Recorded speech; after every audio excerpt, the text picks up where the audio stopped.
వాళ్ళు స్కూల్ నుంచి వచ్చినప్పుడు మనం ఉండాలి, ఒకరి దగ్గర మనం వదిలేయకూడదు. ఒక బాధ్యత గల తల్లిగా వాళ్ళు ఎప్పుడు ఏం అడిగినప్పుడు నేనున్నాను అని ఇచ్చే ధైర్యం, తల్లి ఇచ్చే ధైర్యం చాలా ముఖ్యమైనది పిల్లలకి.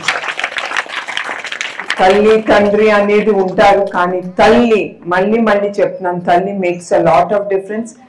ఆవిడకి అర్థం అవుతుంది ఒక పసి పాపకు కానీ పిల్లాడికి కానీ పిల్లకి కానీ ఏది అవసరమో తల్లి మనసుకే తెలుస్తుంది. సో మరొక్కసారి లెనిన్ గారికి నా హృదయపూర్వక నమస్కారాలు. ఈ మంచి విలువబడి అనే ఆలోచన ఆయనకి రావటం, ఆయన ముందు తీసుకెళ్ళటం, దానికోసం ఆయన కష్టపడటం, అది కూడా మీ దగ్గర నుంచి ఆయన ఏం డబ్బు ఆశించట్లేదు, మీ పిల్లల భవిష్యత్తు కోసం ఇట్లా ఈ క్లాసు ఆయన కానీ ఆయన కొలీగ్స్ కానీ కష్టపడి మన సమాజం కోసం, మన భావి తరాల కోసం